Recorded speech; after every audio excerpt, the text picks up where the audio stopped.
Welcome, everyone. This is Pat Bailey with Out and Equal Workplace Advocates. I'm Director of Training, and we'd like to welcome you to our 2014 Virtual Summit Series. Now, it is 2015, but these are highlights from the 2014 Summit. And so we're going to be on the call here between 2 and 3:15 Pacific time. So make sure that you're hearing this through your speakers or your headsets, or turn your volume up. You can chat in questions and respond to polls during the call by using the chat box or responding on the screen. So make this an interactive opportunity, and we'll get some great information. If you're having trouble signing in or any other issues, go ahead and chat me a message in the chat box, and I'll be able to respond to you as soon as we get through the introduction. Today, our presentation is CIS for Equality, Engaging and Activating Trans Allies. This is one of our highest rated workshops from the summit this year. And joining us is from PFLAG is Diego Sanchez, Jean Marie Navetta, and Jamie Henkel, who will be doing the presentation. A couple of announcements before we get started. This is a series of workshops, and so our second in the series will be January 29th. That'll be noon, part of our town call.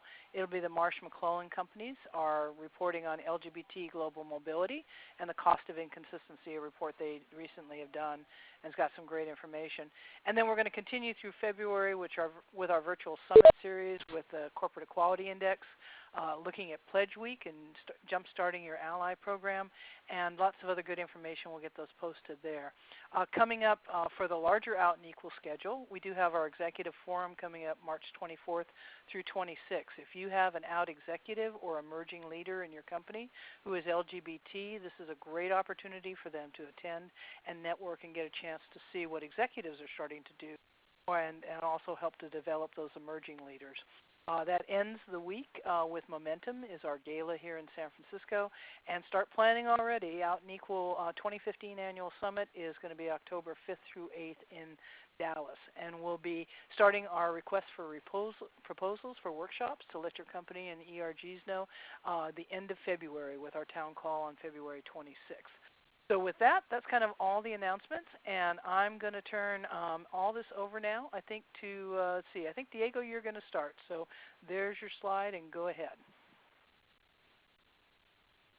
And actually, this is Jean Marie from PFLAG. I'm just going to quickly do a very fast introduction, and thank you, Pat, so much for having us. And I'm so excited to be back here and with my team from PFLAG. And actually, before we get started into the content of the session, I want to turn it over to my colleague Diego Sanchez, our Director of Policy at PFLAG National, to actually do a little bit of an introduction and actually frame up the conversation for us. So, Diego?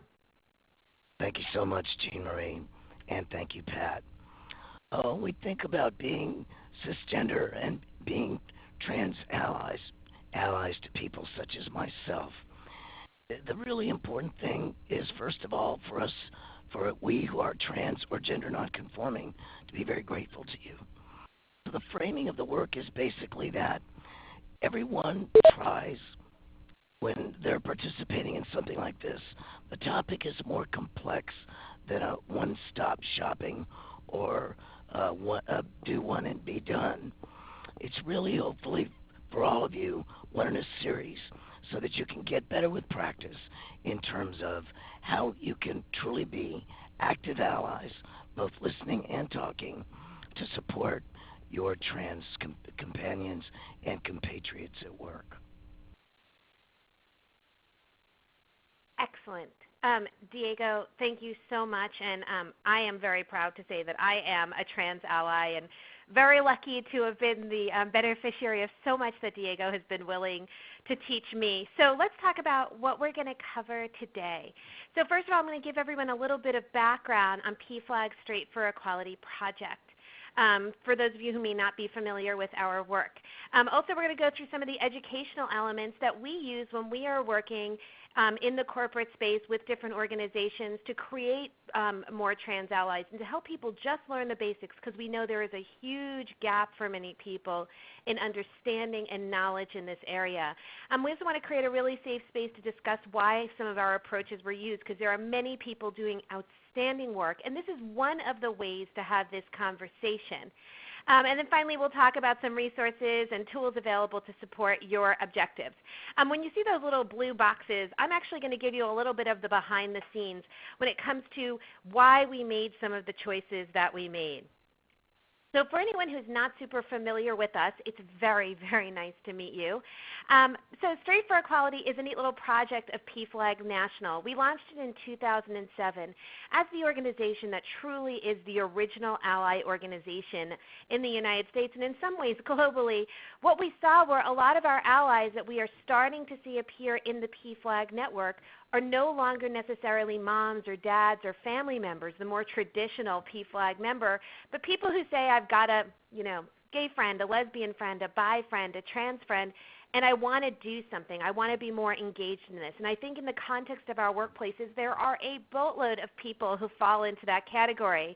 And what we really focus on in the context of Straight for Equality is how do we do this work in a workplace-friendly and appropriate way where we're taking people away from some of the more controversial stuff on the beginning of the conversation that we know tends to make people go to their corners, and actually find ways to invite people into a conversation, to educate them with things that they actually need to become stronger allies, whether it is to the LGB or the T community, and then finally really help people feel like they can move this conversation forward on their own in a very workplace appropriate way. Since we started, we've been lucky enough to work with over 100 corporations, and we've trained or educated more than 12,000 people in Straight for Equality learning sessions.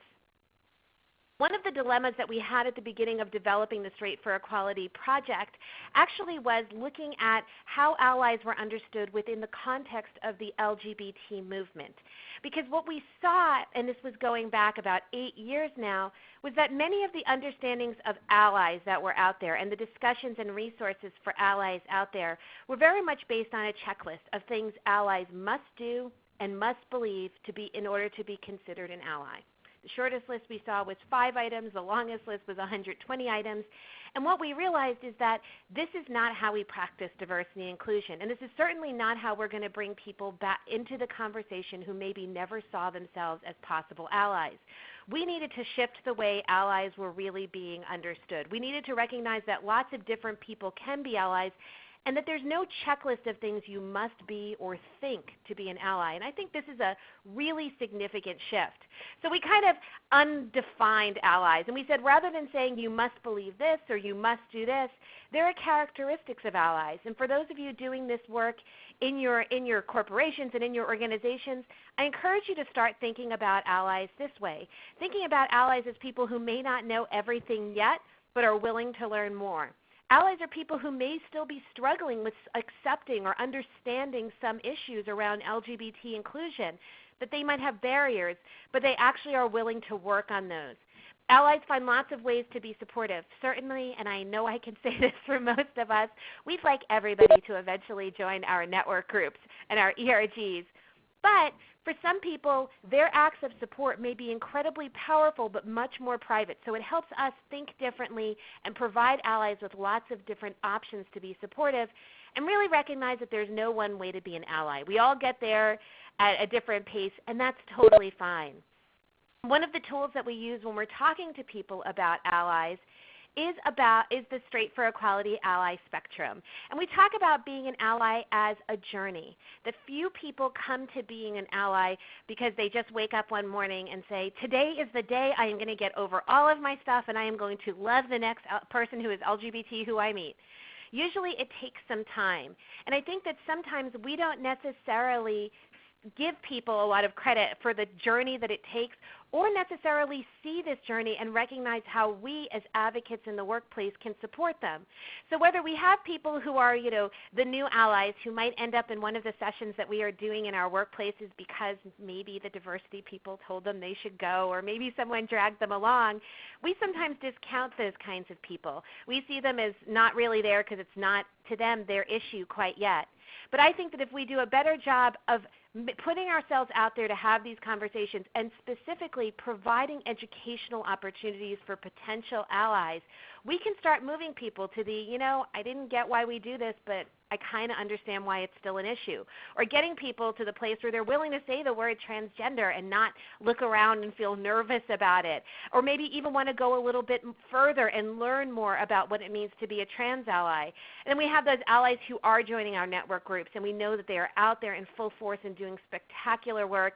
And then we have really, really super allies who might want to jump right into the political stuff. So what I encourage everyone on this call to do is when we're thinking about engaging trans allies, so people who are not members of the trans community, and understanding trans is a very broad term, we're going to have to really walk alongside some of these allies. But I think this gives us so much potential for actually having a larger conversation. Also, I know there has been some conversation about using the word ally, and we've heard people say, well, I don't think it's necessary because it's just another label in the workplace.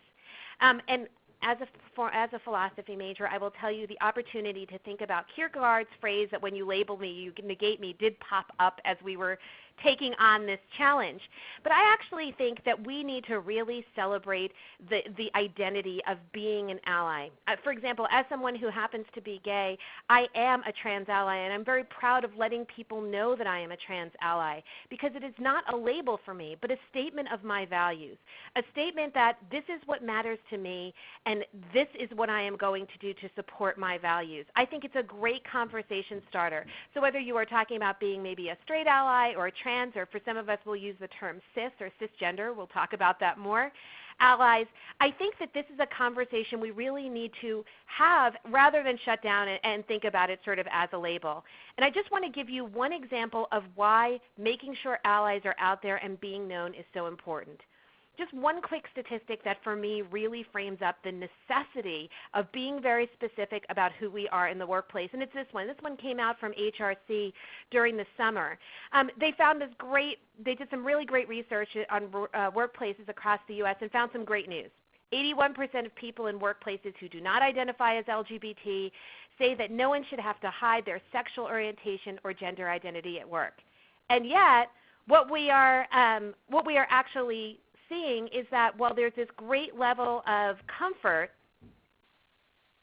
there is a real level of discomfort in some cases when people, even though they might be accepting, really struggle with the reality of having these conversations. 70% of people who are not LGBT say that when LGBTs are out and talk about it, they still see it as unprofessional. And less than half of people who do not identify as LGBT say that they're uncomfortable when LGBTs talk about their dating experiences in the workplace.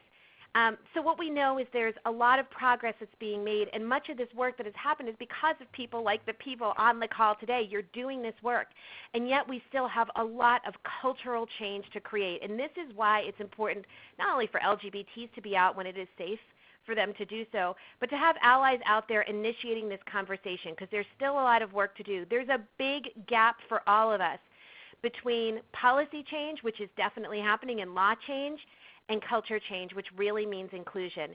And when we actually get to the conversation about trans inclusion, there's a lot that we actually need to have a conversation about. So, having said all of that, how are we as PFLAG and through the Straight for Equality Project engaging and actually creating new trans allies in the workplace? Well, I actually want to start by asking everyone on this call a question, which is, I would like you to give an example to me of a general gender stereotype that you have heard in your life. It does not necessarily need to be related to work. Here's my example that I'll give you to get it kicked off. When I actually was a little girl, my mom would come into the room and she'd see me and my brother playing some kind of game, and my mom would always say to me, Jean Marie, sit like a lady. Don't sit that way. When you sit that way, you look like you're sitting like a boy. So I was told there's a way that girls sit and a way that boys sit. So can anyone else give me a couple of examples? And I just saw one pop up that made me giggle, Jamie. So Jamie, as they come up, could you read a couple for us? Absolutely. Because the first one is true of me. It looks like folks are saying women can't change their own flat tires. The concept of throwing like a girl, he throws like a girl. Women are not as good at math and science as men. you can't wear pants to school because you look like a boy. Boys shouldn't play with dolls. Women are typically bad drivers. Women aren't good at math and science again. Don't cry, or boys don't cry. Crying's like being a girl. That someone said that a gender stereotype that they've heard is that women are good in the kitchen and that they actually can't cook. That girls don't wear ball caps, that all boys enjoy sports, that pink and having pink walls in your bedroom is for girls, that women in power or women that are leaders within companies are the B word. Women should be meek and sort of seen but not heard. That boys play with trucks and girls play with dolls like Barbie. Yeah, I think that's good. There was, yeah. Excellent. Well, thank you so much, Jamie. And I may be guilty about the flat tire one. I'm just going to be honest with everyone. Anyway, but certainly not reflective of everyone who is female.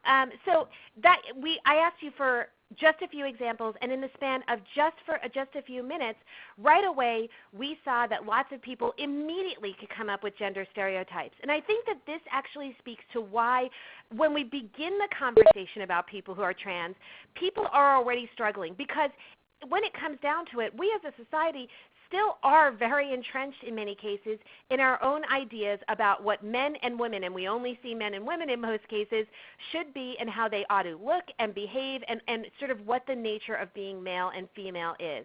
So anytime we start challenging stereotypes and then we add the conversation in about gender identity and gender expression, we are creating a conversation that at its very baseline for many people is still a really, really tough one. And I think it's important for us to recognize how difficult this can be. However, I do not for one second think that because a conversation is difficult, we shouldn't be having it and having it a whole lot. So let's talk about what we need to do to actually help people get into this conversation about understanding who trans people are, what it means, and how to be an ally. So when we are actually teaching in the workplace, we actually spend a lot of time talking to people about the very basics, because what we have learned over the years is that while many of us have been doing this work for some time and we're really engaged in these conversations and we know what some of these words mean, many people don't. So when we're talking about working in workplaces, we begin classes as we always say, we begin at the very beginning, very Sound of Music-ish, and we begin by talking to people about terms like sex and gender, and talking about sex as something that is assigned at birth and that it is not just limited to male and female. And we talk about gender as the range of characteristics that help people establish what they see as feminine and masculine, and in some cases, something that they're not necessarily sure about. And my perfect example about this one is when we see babies in a carriage. If we see a pink blanket, we think boy, and we say gorgeous girl, we think gorgeous little girl. If we see a blue blanket, we see boy, and if we see a yellow blanket, a lot of us kind of don't know what to do with that. We look for definitives of what we are accustomed to seeing. And we need to recognize that for many people to move out of this, we're going to have that conversation with them. One of the important things that we always talk about is we start talking to people about the fact that every individual has a sex and gender. There are many people who have not had this conversation yet, who often think about sex, gender, sexual orientation as something for other people. And I think we need to point out that all of us actually have, for example, a sex and a gender. Similarly, we also spend time talking about what the difference is between sexual orientation and gender identity expression, and point out that there are many sexual orientations. We only have a handful of them on the screen right now, but we explain what that means, and again, point out to people that every individual has a sexual orientation. So we're really starting to draw these lines, pointing that we are very similar in some respects, and that even if you didn't think about the fact that you have a sexual orientation, you do have one. So we're sort of building this knowledge base when we work with people in the workplace. And I can tell you, having done this quite a bit, many people are still pretty unfamiliar with some of these terms, in spite of the great work that's happened. We then take things a little bit further. We talk about gender identity and talk about it as an internal sense of being male, female, or perhaps something a little bit less binary, a non-binary identity, like gender queer or gender fluid. We also have really taken great pains to make sure that we are explaining to people exactly what binary means. We've become comfortable talking about this. I was at the summit recently, and it was really, really important that a lot of people were talking about breaking the binaries, but we have to sometimes define that for people too. When we talk about gender identity, we also talk about the fact that it is determined early in people's lives. This gives us an opportunity to later on talk about trans and gender nonconforming youth. And it also gives us the opportunity to say that it can be the same or different from the individual's physical gender. And again, we're tying this in. Every individual has a gender identity. Most people who do not have this conversation are not thinking about that. We then continue to sort of push on these definitions and draw this picture for people. Then talking about gender expression. Gender identity is what you can't see. Gender expression is what you can see. So it is the external manifestation of one's gender identity, and it can be expressed in lots of different ways. And we talk about the different ways. So masculine, traditionally masculine, and there's a reason I have those in quotation marks, traditionally feminine, or maybe androgynous, or gender variant. And we talk about the different things that we see of people's gender expressions. Many people really haven't thought about this a lot because it hasn't been necessarily a relevant topic for them. And I'm going to even say within the LGB community, this conversation still hasn't happened in some places. So this is important learning for everybody. And again, we talk about how everyone has a gender expression. So we're getting people as we teach to start thinking about what this means for them, as well as people who they actually might get to have the conversation. And I like to draw pictures. Anyone who knows me actually knows that. And we talk about, lots of people have traditionally been taught this is what people look like. That if you're assigned female, then you're going to identify as a woman, you're going to be really girly with the pink dress, and you're going to be attracted to men. Similarly, you see how we could sort of go through the male side on this too. And we really acknowledge that for many people, this is the lens they are coming from. And it does not mean that they're bad. It doesn't mean that they're uneducated. It doesn't mean that they're not potentially allies. It's just the lens which most people have grown up with. But since we've been starting this conversation, we can sort of shift people's understanding to something a little bit different. And we actually work with people and we talk sort of about the different spectrum and how they could sort of slide, that people's assigned birth sex, gender identity, gender expression, and sexual orientation are not always what we necessarily expect. One of the reasons I have this blue box up here is if any of you are looking to do this exercise with people in your workplaces, you can download this worksheet with instructions from the Straight for Equality website at straightforequality.org/trans. But doing this exercise, and when I'm teaching this class, I actually stand up there and I do my own for people. And I say that my assigned birth sex was female. My gender expression could not possibly be more girly if we tried. I'm awash in the color pink.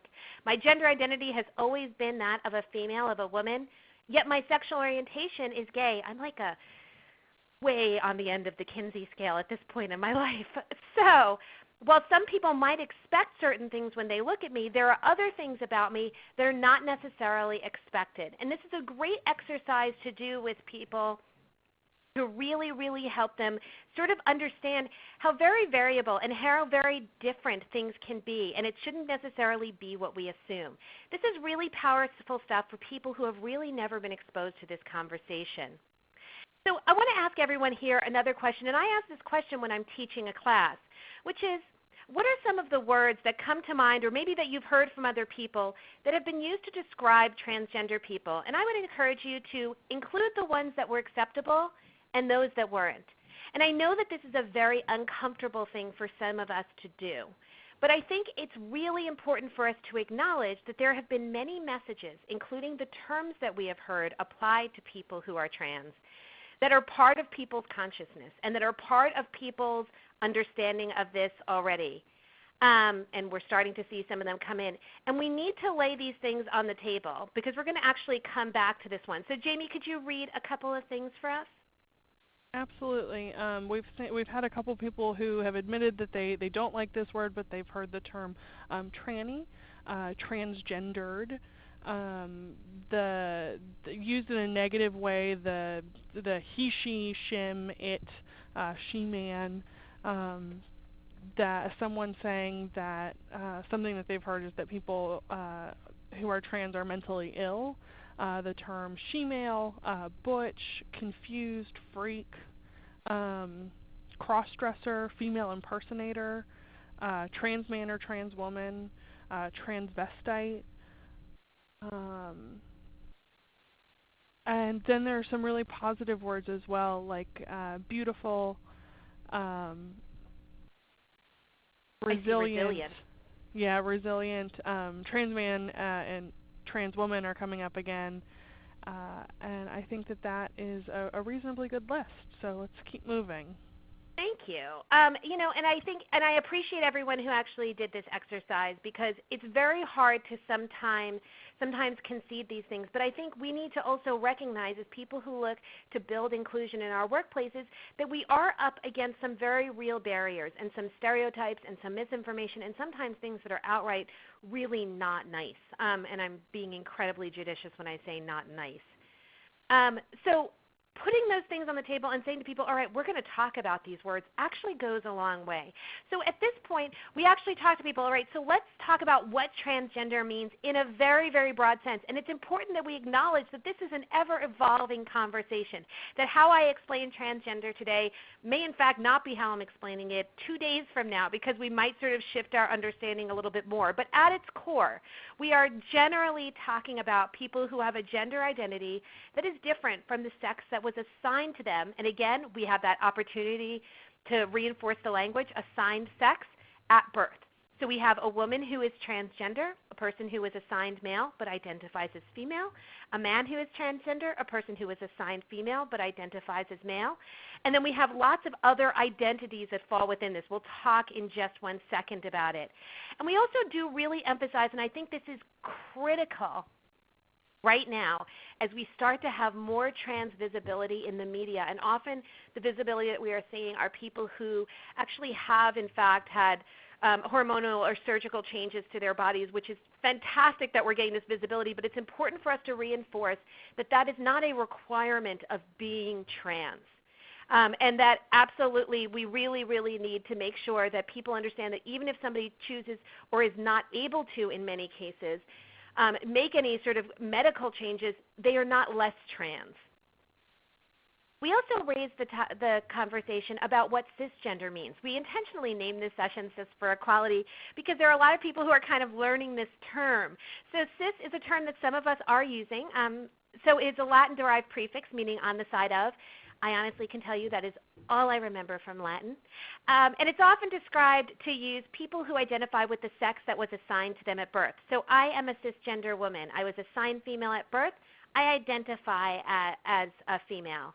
The reason that we encourage people to use it sometimes is, first of all, it's a preferred term to non-transgender, because when you say non-something, you're sort of suggesting that there's something outside the pale of what is accepted.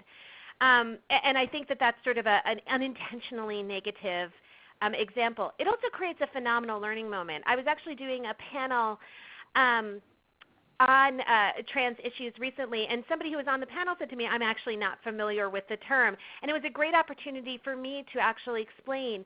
And it's a great chance for you to say, well, I'm a trans ally or a cis ally, and here's what cis means, and here is exactly why I am an ally. So think about that word. We also talk to people about transgender being an umbrella term, that it really is inclusive of a lot of different words. I have listed just a handful of them here, but we could go on for slides and slides and slides. Words like gender variant, gender nonconforming, or expansive, or colorful, MTF, male to female, F to M, female to male, transsexual, and even the term trans with a little star by it.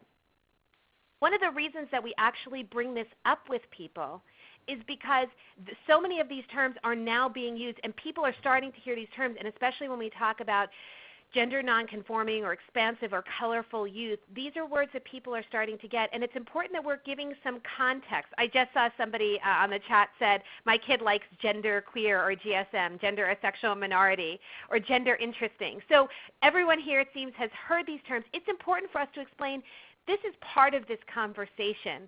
And we also teach people, listen, best practice and good manners, because with all these words it can be very confusing and intimidating to an ally, and as an ally I can concede that.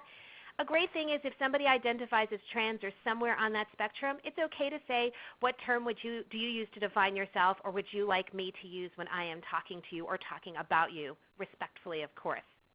Because we ask people to talk about some of the bad words, we also take an opportunity to talk about why some of those words either are bad or actually they may be talking about something different. So we do talk to people about what the difference between someone who is trans and someone who is, let's say, a cross-dresser or a transvestite is. There's a lot of confusion that goes on there. We also do talk about the word tranny, and I know there are many different positions on this within the LGBT community, but our position is that this is an inappropriate term to presume that you can use for someone, that some people do embrace this identity, and that is fine, and then it should be used if there it is their identity, but I would never presume to call someone tranny any more than anyone should presume to call me dyke, and you should do that at your own peril. We also talk about words like drag queen and king, and explain that because it's something people are starting to hear more. And also the term intersex, which we know is a very different conversation. So we also mention to people that transgender is the correct way to use the term. We shouldn't be saying that people are transgendered. So please make sure that you're also teaching that. Somebody I noticed quickly, and I rarely get to read the chat, but I did see that somebody had said you could always ask about pronouns. That is a absolutely great practice, and we're going to talk about that in a little while. We also educate people very briefly, because this can be a very big conversation, on what the transitioning process looks like. Many people who want to be allies have very legitimate questions. They don't understand what it means, and it's not appropriate to ask somebody, so what have you had done? So what we do is we educate people. Please learn a little bit more about WPATH, the World Professional Association for Transgender Health. We explain to people what the standards of care are, although we really do emphasize that not everybody necessarily follows the same path when it comes to their transition. And in fact, we actually break it down for people that in the big picture of transitioning, it kind of falls into two categories. The social and legal, so changing of name, pronoun, changes to dress, vocal tone, gender markers on ID, and then there are the medical pieces. And again, emphasizing that medical is not a requirement to be legitimately trans. You absolutely do not need to change a thing. If that is your identity, that is your identity. And I think we need to be very willing to educate with people. I think there are a lot of questions. I think that many of them, when asked to people, are fully inappropriate. But I think that if we can point people in the right direction to get answers on some of the questions that are really stressing them out or confusing them, we should be doing that. And that is why we spend time doing it. One of the next things that we're doing when we work with people on how to be a trans ally is certainly helping paint a picture of what the trans community is often up against. Because while there are many, many people around us who can say, I know someone who's gay or lesbian or bi, that familiarity with people who are trans is far lower. So it comes to sort of us to actually have this conversation. One of the first things that we talk about is federal law, and I do recognize that there have been interpretations of employment law by the EEOC that have created some changes in interpretations of policies for people who are trans. But when it comes to federal law, right now we do tell people, listen, there are many, many, many states in which people who are trans or gender variant or gender nonconforming, even in the way that they can present themselves, where they can in fact be fired, and they actually will be fired and are getting fired regularly. And this is a piece that many, many people, including people in the LGBT community, do not know. So we have to educate on that. But one of the big tools that we use, and I'm actually going to go through some of this data pretty quickly because I want to make sure we have time to talk, is the report Injustice at Every Turn. It came out in 2011, and it was the largest research project that was ever put together that really spoke to trans people around the country, and it assessed their progress and sometimes the progress that wasn't happening in pretty much every aspect of people's lives, whether it was education or employment or family life or public accommodations. It's a phenomenal research. If you have not piece of research, if you have not ever looked at it, it's a great tool. There are also breakout reports on communities of color that I think the results are absolutely even more devastating, but really worth your time. This came out from the National Center for Transgender Equality and from the task force, and you can download this online. But some of the statistics that we share with people, first of all, about outness and disclosure, and we do take the time to explain to people about the difference between outness and disclosure, recognizing that the lens that many people, even very good allies coming into this, have is the one that LGBTs use, that either we are out or we are not. And we talk about what that difference is. We talk about what those numbers actually look like. We also talk about the incredibly high poverty rates among people who are trans. That is a devastating statistic, absolutely devastating. Most people aren't familiar with that because, again, the lens that they're seeing are the trans people who are currently in the media, who are very successful and have worked incredibly hard to get there, but are not necessarily, the entire story is not being portrayed all the time. Also, the massive suicide rates among the trans population, and especially the tie to job bias with this. Many people are not even familiar with this. It is staggering. And so that is absolutely something to share. We also talk about the rate of unemployment among people who are trans. Mistreatment at work. 90% of people who responded to the survey said that they were harassed or discriminated against at work because of their gender identity and expression. Adverse job outcomes and even job loss. Over a quarter reported that they have lost jobs because of who they are. I think it is absolutely critical that we are telling this story. It is not a story that is being told enough. And people cannot mistake the progress that LGBTs have made on things like marriage for progress for all of us. Oops. I'm so sorry, I actually skipped a little bit. We also tell people about what it looks like for many people who are trans in the workplace, what the days to days. 41% said they've been asked inappropriate questions like their surgical status. 45% have been intentionally addressed by the wrong pronoun, not accidentally, but intentionally. 71% said that they have actually tried to hide their transition. And then we also go into a few other statistics, and again, because I do want to respect the time that we have here, I'm not going to read off everything, but tremendous discrimination when it comes to actually finding housing and then even finding assistance in homeless shelters after housing may be lost. The discrimination and the mistreatment in public accommodations. Many people do not even think that this could possibly be happening. Never mind, it is happening at the alarming rate that we are seeing right now. We need to tell this story. We cannot let people think that because things look good on the news, everything is a resolved situation. And then we also talk about personal relationships and family. And there's a big reason that I think we should talk about this. And especially if we have people who are trans, who are have disclosed and who are out at work listening to these stories. Many people don't realize how much risk is involved with coming out. Obviously people who are LGBT still face a lot of challenges, but when it comes to people who are trans, these rates are absolutely horrifying. And to me, if I didn't think that I needed to actually be an ally, this alone would make me want to be an ally, knowing that people really in some cases may be looking in the workplace for somebody who will support them because the support may not necessarily be happening at home.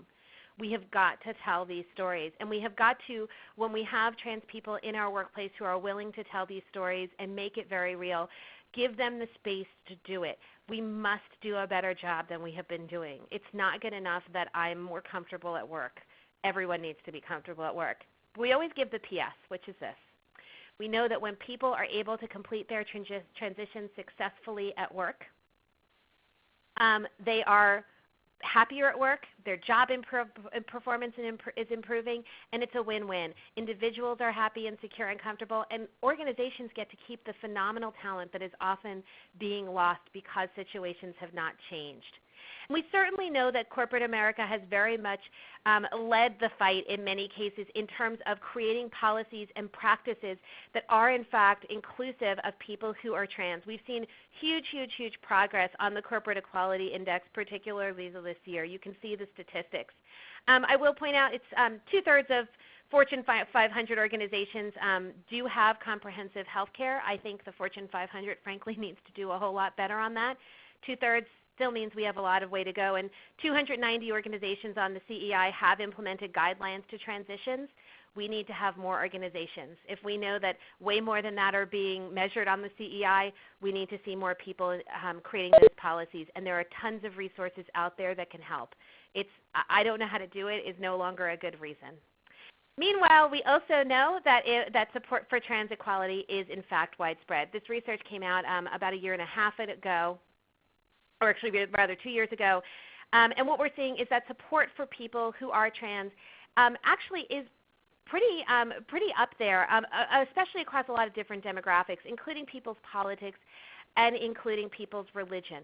I want to put a PS on this statement, though, and say there is a very well-funded, very organized, and very effective movement against trans equality and fighting trans equality in the workplace. And we can never let the progress that we are seeing let us think that this is not something that is under fire all the time. And we should be paying attention to what our opposition is doing in this space because it is vicious and it is unacceptable. So now that I will step off my soapbox for everyone, I'm going to ask you a question, which is, why do you think this topic of trans inclusion and even understanding what trans is so tough for people at work? And I know you could probably write a lot on this, but I'm looking for single thoughts, so bullet point kind of ideas. Why do you think people struggle with the trans issue at work and understanding it? I mean, many people are kind of okay at this point, more or less, with LGBs, but this is very different. So please share your responses, and I will take a deep breath and let Jamie read some stuff off. And it looks like a lot of folks are coming back to the lack of information, the lack of understanding. People are typically afraid of what they don't know or don't understand. Someone brought up that this is an especially challenging topic at work because of shared restrooms and other gender segregated facilities. People are nervous because they don't know what questions to ask, that people are often afraid of being the first, so people might not transition at work because of that. That people have, again, a lack of understanding or education or information, that people associate gender with sex very broadly, and that sex isn't an appropriate conversation to be having at work, that people find it hard to relate and to sympathize and to empathize. People want to be able to label people, and it's difficult if they can't really wrap their head around this concept. It challenges gender norms and the binary way we think about gender. People are afraid to ask questions. Religion and faith might and belief might have an impact on making this a more difficult conversation at work. And yeah, I think that's good. I'm sitting here as Jamie is reading off some responses to everybody, and I'm looking at what people are typing in. And what we are seeing is that there are a lot of really big overarching things. We have people who just don't understand this, and out of not understanding comes a lot of things. It comes bias, it comes fear, it comes insecurity, and so we know that if we're not educating on this, and I don't mean just educating when there is something going on, but actually teaching this as part of our LGBTA conversation in the workplace, that is going to continue. Also, this lack of, personal connection, that some people have never met someone who's trans, and so it still feels pretty unfamiliar. It's kind of classic contact theory going on. We also have the conversation about shared facilities, and I did reference to our opposition a little bit earlier. This is a place where our opposition is doing an incredibly vicious job of creating enormous amounts of fear, and I think that unless we are having conversations about who should be using the restrooms and where, and having strong policies around this and educating as to why we have these policies, and frankly just asking the question, what is it that you are doing in the bathroom that makes you so obsessed with who's in the next stall, it's going to continue to be out there. We have a lot of educational work to do, and in some ways when I look at the responses that everybody's giving, we could have said that these were in some ways very reflective or similar to the responses that we would have gotten several years ago if we asked about LGB stuff. And in some respects we do still, but this is a kind of new piece of the conversation for many people. So how do we handle this in our organizations? Because those are legitimate barriers. They're not barriers that make people terrible people. Those are things we can educate to. Those are places that we actually can create inclusion and change. These are not insurmountable barriers, not even religion for many people. So let's get to work on this. Well, the first one is, I think, looking at what your role is within your organizations. When we are actually teaching the class, one of the things that we do is we say to people, listen, we're going to establish expectations in the workplace. First of all, our expectation in this organization is that everyone should understand the issues that employees who are trans sometimes face, and sometimes if someone is transitioning, how this may relate to your job. So really contextualizing this in the context of the workplace. Telling people it is also your responsibility to be familiar with policies and procedures, as in we do not discriminate here, and if somebody is transitioning, here is what happens next. Exercising respect and awareness in conversations related to the topic. It doesn't mean that your beliefs necessarily are going to shift. You may still believe that this is unusual or not right or something like that, but we've got to emphasize that it is in fact about changing how we will treat each other. And in the space of the workplace, we are fully within our rights to say this is how we behave. And also telling people you don't need to know everything. The big thing I think for a great trans ally is knowing where and when to get assistance. So I want to give you an example, excuse me, I'm sorry, of a fake company. I actually based this on how we actually teach this class in one organization that we work with. The company that I'm talking about is not actually called Acme Co., but I thought it might work. And when we're teaching people in the workplace, we actually say, all right, so here is what the policy around non-discrimination is in our organization. And we point out that this is inclusive of gender identity and or expression. So we start at the very top level and say, listen, we do not hide the fact that we are on board with this, and you need to understand the policy. So this ties into those expectations. Further, some organizations also actually want to teach people about if someone is transitioning at work, here's what you actually need to do. And they tell people about if there is a gender transition leader, or they tell them about where they should be contacting if somebody is transitioning. So when we do this, we are educating every single employee, both HR, both managers and managers at every level, as well as sort of everyday employees, about where you can get help if you are somebody who wants to transition, or if you are working with somebody and maybe they have approached you. So we are putting this information in people's hands and letting people know, listen, this organization has spent time actually working on this. And when we talk about these policies, we continue to emphasize the point that this is not about changing your beliefs. You can choose to believe whatever you wish. But in the context of the workplace, we are going to behave in this way. And these behaviors are dictated by our organizational policies, which you should be talking about, as well as if you have codes of conduct. I think that is a great, great way to have the conversation too. But I don't think that we can leave it at an organizational level. I think it's absolutely critical that we recognize that trans inclusion at work starts with each of us as an individual. I cannot necessarily change a giant company overnight, but I certainly can change the way I am going to behave overnight, or hopefully in a little while. So I'm going to ask you another question, and thanks for playing along on my open-ended questions. Can you provide to me one example of how someone who is a trans ally can express themselves in the workplace? So if you can give me one example of a trans ally behavior, and I know you have some of them because I've been peeking into the chat and I saw a couple of good ideas earlier about pronouns. So give me some examples of how you can express yourself as a trans ally or a cis ally if you would like to raise the stakes a little bit. Come on, everybody. I'm waiting for your awesome responses. So someone has suggested that you can speak up when you see or witness discrimination, that you can proudly wear an ally pin or some other visible symbol of your allieness, that you can avoid asking about any medical procedures when talking to a trans-identified person. Express your support and talk about why any negative comments have an impact on you as well as the people around you. Call the trans person by the gender pronoun and name that they prefer to be called. Asking a question like, what pronouns would you like me to use? Another suggestion of having a sticker or a sign on your door stating that you identify as an ally.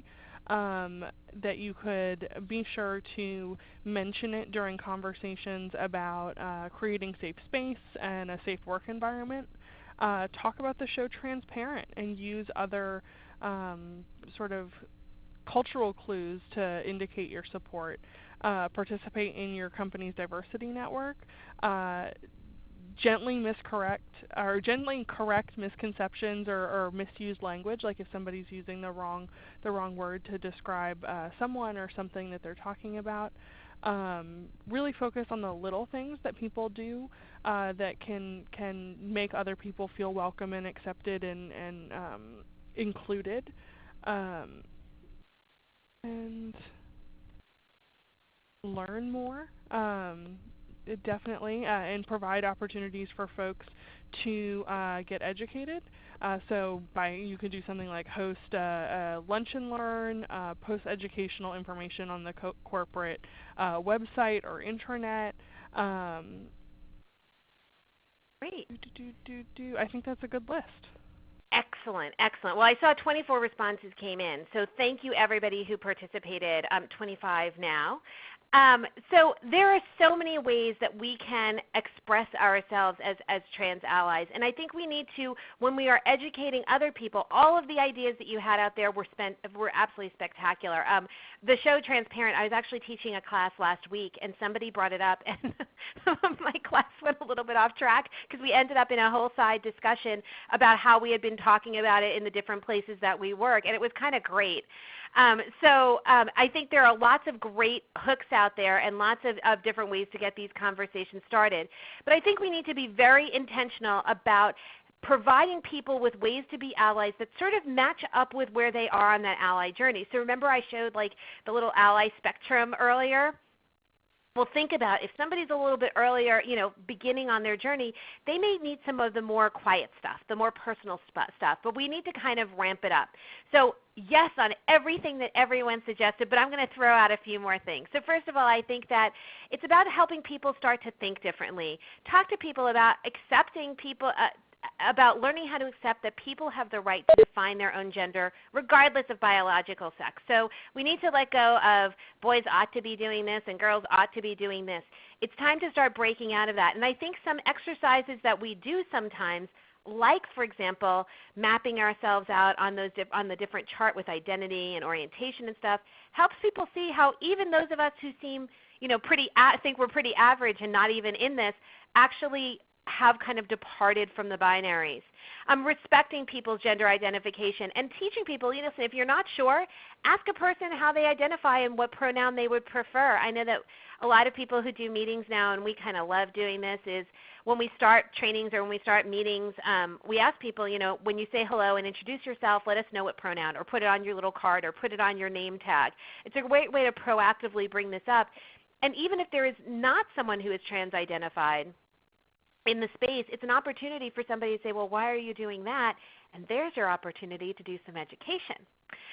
Learn about the trans community. Just be aware of what is going on. I mean, we saw trans make the cover, the issue of trans inclusion make the cover of Time magazine last year. There are lots of opportunities, but start proactively connecting people with those things. Make it easy for people to find that stuff. Teaching people to not assume anything about gender identity or orientation when you meet them. This means sometimes asking about pronouns, using inclusive language like partner, spouse, things like that. Definitely keeping the conversation open so that way it doesn't have to be the person who is trans or even LGBT having to correct you. A really big one that a lot of us kind of sometimes forget about are those two bottom bullets, which are stay open to hearing from trans friends and colleagues about their experiences and listen to the stories of people who are trans. Every time you think that you have got a good grip on being a trans ally, step back and say, you know what, and now I'm going to listen to one more story, or I'm going to read one more narrative, because every single time you think you know it, you have not learned it all. Trans people's stories are as diverse as people themselves. So make sure that as a great ally, you're never getting to that point where you think, I've got this. There's always more to learn, and it is about listening to people who are trans, and in many cases in our workplaces creating a space where people actually can be heard.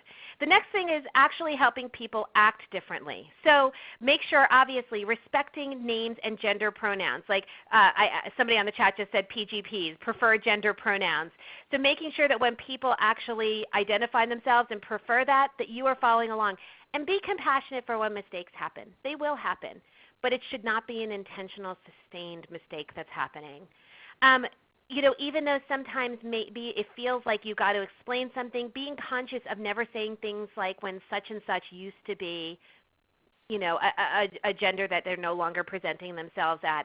It is inadvertently outing people, and even though you may be trying to explain something, that is in fact outing, and we need to teach people what that is.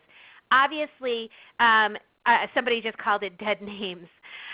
Don't ask to see pre-transition photos or names. That is absolutely inappropriate. Some people may in fact offer that kind of stuff. I have many friends who openly offer that stuff to talk about their journey, but it needs to be the choice of the person who is trans, not somebody kind of forcing that conversation. Obviously the medical status, don't ask the question any more than you would ask the question of anybody else about what's going on between their legs. Fully inappropriate and just kind of gross, people. Also, as much as it might sound like a compliment, being conscious about not saying, oh wow, you really look like a woman, or you totally pass, or I never would have known. Well, it might feel like a compliment. It's not, because you're implying that that person is portraying themselves as something that they are not, and that is absolutely wrong. Be conscious about what sort of the double meanings of those things are. It's like when you tell somebody you look nice today. It's sort of implying they look really bad every other day. And don't provide helpful suggestions on how to be more masculine or feminine. We're just reinforcing gender stereotypes when we do that. So be super conscious of that and become a resource to others. Sometimes allies are the people who actually can answer some of the really basic questions for people. There are an awful lot of allies out there, but also know your own limitations. And so now to take it even a step further, here's a couple of things to keep in mind. Don't inform people that someone is trans without that person's express permission received in advance. I know that I've worked in some situations where people are like, well, I felt like I kind of needed to warn this person just so they weren't uncomfortable when they met so-and-so. There is no necessary reason that you can come up with for a warning. A person is a person, whether they are trans or they are not somebody who is trans. There is no need. This, again, is outing. And even though it may feel like you're trying to just help somebody do okay, it's inappropriate. And it's sending a really negative message that you're about to see something that will shock you. And there's nothing shocking here. Those comments and remarks, don't let them slide. As I always say when I'm working with allies in general, it's not about pointing to somebody and calling them a big, stupid transphobe, even though it may be tempting some days. Actually, have a one-on-one conversation with a person and say, listen, I heard what you said. I think it was kind of messed up. Maybe you didn't think you knew it was going to be hurtful, but it was. Here's what I would hope that you would do in the future. And take advantage of those teaching moments. So when somebody says something that is incorrect, so for example, if somebody uses the word tranny, if somebody uses the word cross-dresser to describe somebody who is trans, don't let that slide. And it doesn't have to be a moment of, how could you not know that? But a moment of, listen, people confuse a lot of these words, but there are actually right and wrong words to use in this space. And I had to learn them too, and so I just want to pass this along to you. It's great to be able to be that resource. And if you do have questions for people who are trans, recognize A, you do not deserve an answer necessarily, and B, if you must ask a question, make sure that you are asking people in an appropriate way and giving them the ability to set the time and the place. So could I ask you sometime about what it was like to transition here at work? And that gives people the opportunity to either say yes or no, and then to say, sure, I'd love to tell you about it, but let's do it at lunch tomorrow. Or no, I just don't want to get into that here. And respect that. And know your own limits as an ally. I think one of the biggest things I have learned as an ally is to know when I am kind of in over my head. Diego, who is on this call, can tell you that I email him or text message him at least once a week with some kind of question. Know that you can always ask for help, and it's okay to say, I don't know, but I'll find out for you. And recognize that you're on this journey too. One of the neat things that we are doing at Straight for Equality is as a Trans Ally I Will campaign. For those of you who may have done a class with me before, you know we have our Straight Ally campaign. I'm a Straight Ally because. Here we are raising the stakes a little bit, and we're not just saying that you are an ally, but what you are specifically going to do as an ally. And I think that this is a great tool. You can actually download this, or you can order these cards from us. I think that it's great that we have our rainbows up in the workplace, but I think we need to be super specific about being trans inclusive, and I think this is a phenomenal tool. Also, in shameless self-disclosure here, I will say if you download this and fill it out and you would like to take a picture of yourself with your card and email it to us, please do. We'd love to feature your gorgeous face on Facebook. We're trying to help people see the thousands of ways people can be trans allies, and you can be part of this conversation. Finally, one little thing that I'd like to offer everybody, we published this in November of last year. It is our guide to being a trans ally. It is our newest publication in the Straight for Equality series from PFLAG National. It is designed for potential and even existing allies. It will cover a lot of the things that we talked about today, except in much, much greater detail. And it's a great book that you can pass along, or even a link to something you can pass along to people that will answer, hopefully, a lot of questions, or at least get them to the place where they need to be. You can download the publication, the Spectrums worksheet, the As a Trans Ally I Will card, some of the research that we've cited, and of course contact us if you are interested in maybe working with us to do an educational program at your site if you visit straightforequality.org/trans. And again, straightforequality.org/trans, and please share it with people. We really want to get this out there. Personally, it has been an enormous honor for me to be able to be part of this, and we need to do more, and we need to do bigger things and better things, and I'm hoping that this will be a resource for all of us to get that rolling. And finally, I just want to mention that if you want to connect with us and find ways to just sort of stay informed about what's happening and get some articles that might help you have those conversations about being an ally, definitely connect with us online, either on Facebook or Twitter, and definitely visit the Straight for Equality website. It hopefully will make your process a little bit easier. This is a big piece of work that all of us have to do. We absolutely need to be a lot more intentional. I think there is some phenomenal work happening out there to boost trans inclusion, but we now need to get all of the people who have identified as allies, and in this case it includes those of us who are LGB, to have this conversation more proactively. It's not sufficient to just feel good about this and to feel like an ally and to think that we're an ally. We need to put our values out there, and we need to do it assertively. And I think that this is one of the ways that we can do that. I'm proud to be an ally. I am grateful to my trans friends for allowing me to be part of this. And I think we need to have more people having this conversation. So with that, I guess I'm turning it back over to you, Pat. And great. Thank you guys very much. I know there's some contact information on the next slide of how to get a hold of Jean Marie and Jamie. But we've been kind of doing a lot of chatting on the chat line. But what I want to do is actually give Jamie a chance to kind of walk you through the questions and send some of those. So if you've got some more questions, go ahead and send them in. We'll flag those. And Jamie, I'll turn it over to you. Okay. And I'm going to go through a couple questions that I think have reasonably quick answers first. And Jean Marie, someone was hoping that you could explain the difference between the term transsexual and the term transgender, because they're sort of struggling with that.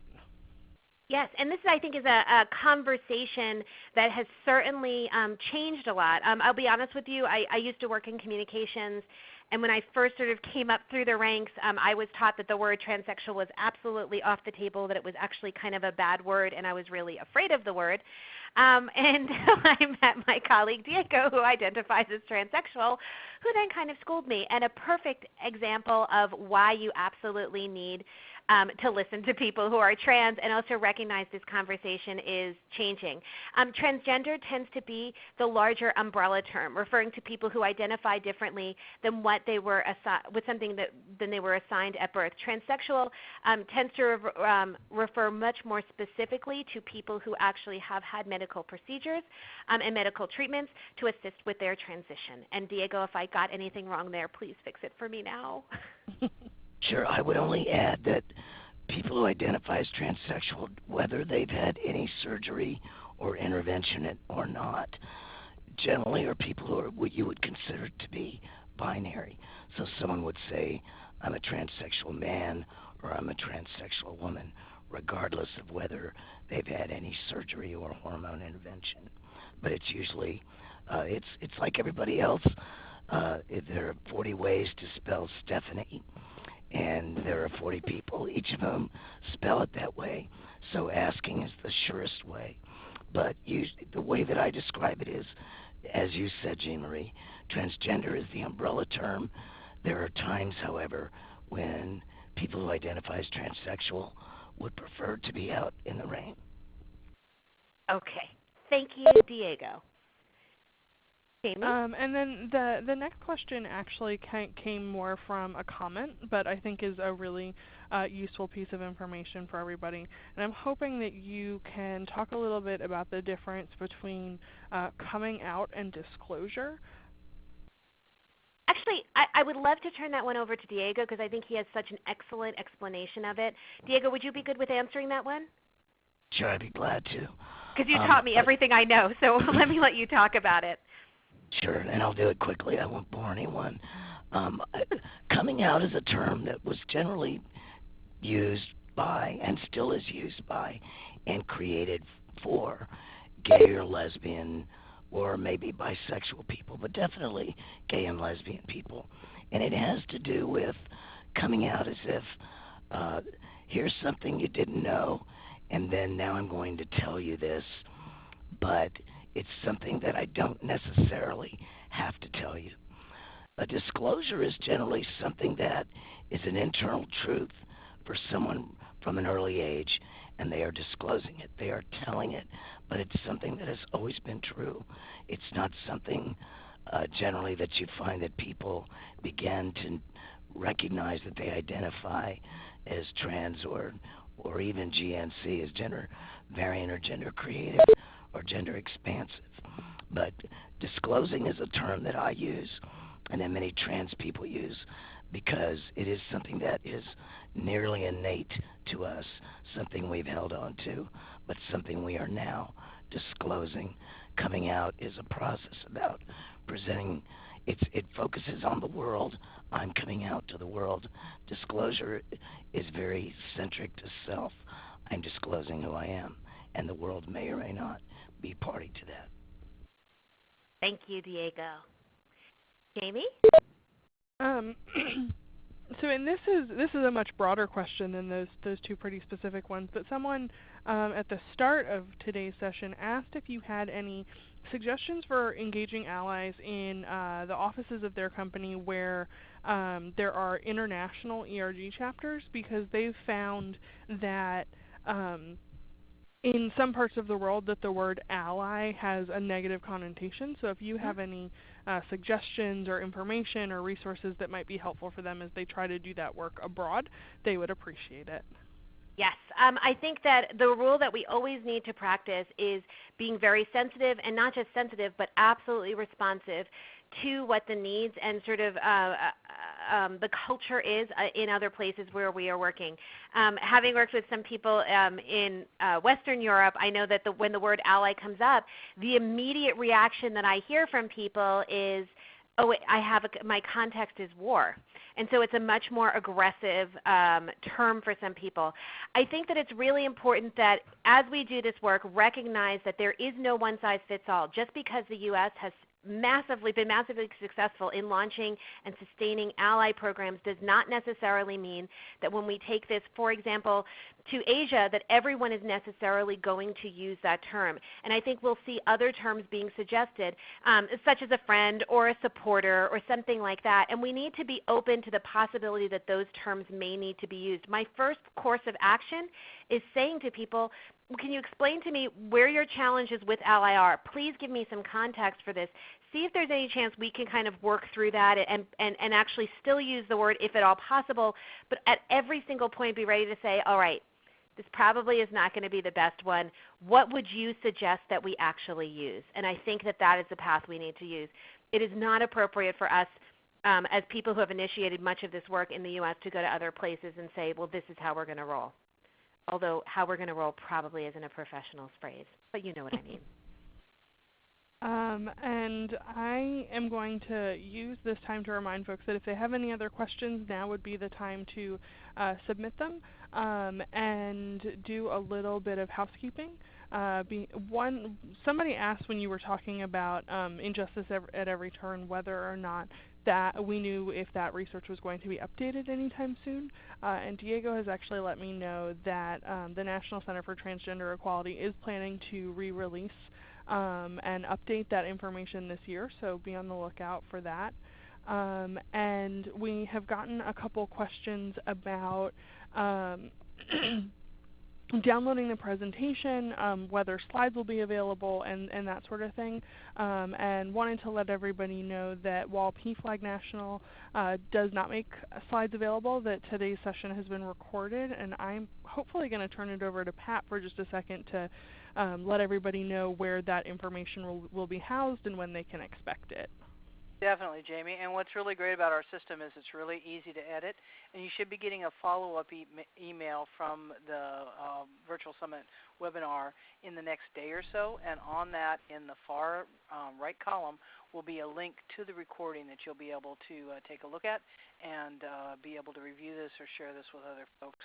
And again, PFLAG is such a great partner as we work through this information. Also go to the website. This information is there, and as Jean Marie mentioned, and Jane put out some of those links that you can use to get a lot of that information. And Pat, if I can may I jump in for just 1 second? I just want everybody to know that we have Jameson Green on the line, who is actually the head of WPATH, and he actually touched on that disclosure conversation earlier, and I don't mean to interrupt, but it's a really good point. He did say a disclosure may also be related to private medical information. That is still a piece of private confidential information. It was such a good point. I didn't want to see it disappear in the comments, so sorry. No, that's great. I said hi to Jameson. I just passed that on as well, but that's good. And appreciate all the work that Jameson's doing on a global level on those issues. I don't see any more comments coming in or questions. Do we want to go ahead and move to closing comments? I'll let you guys kind of do a quick summary. Absolutely. Well, again, I want to thank everybody, and actually I'm going to just for 1 second pull this back up. I want to thank everybody once again for participating. Thank you so much for your time. Thank you for everything that you are doing in our organizations. One of our favorite things every year is going to the summit and hearing about what other people are doing. Please reach out to us if we can be a resource for you. Please download the new guide to being an ally and use it as you can. And please let us know if there is any way that we can help. You're changing the world. The change is happening from within workplaces, and that is phenomenal, phenomenal, phenomenal news. Again, we are at straightforequality.org/trans. You can track me and Jamie down there. If you want to track down Diego, you can track him down on the PFLAG website, which is pflag.org. We would love to talk. And Pat, thank you, and everybody at Out and Equal for giving us such a wonderful opportunity to meet some new people as usual. Excellent. Sounds good. And I want to thank everyone for joining us on the call and participating. We had really good responses coming through. It made it very interactive. And, of course, I want to thank PFLAG and Jean Marie and Diego and Jamie for sharing their expertise. You can see now why they are one of our top-rated workshops each year at the Summit. And we're going to continue our virtual Summit series and do our monthly town call next Thursday, January 29th. Marsh & McLellan companies are going to be talking about global mobility and that cost of inconsistency, and actually doing some good ROI and looking at the economic aspects of what those inconsistent rights around the world are costing people. We've seen out of Williams Institute. They've been using their companies to kind of look at that. As always, if you can support Out and Equal, that's a great and wonderful thing to do. And we hope as we talk about the summit that you also start thinking about coming to Dallas October 5th through 8th. Again, we're going to open up the RFP process the end of February to put in more workshops.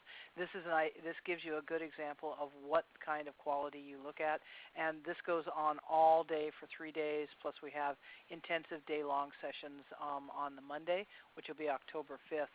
So if you really want to, for value added for your company to really get a lot of information, a lot of different topics and tracks, it's a great opportunity.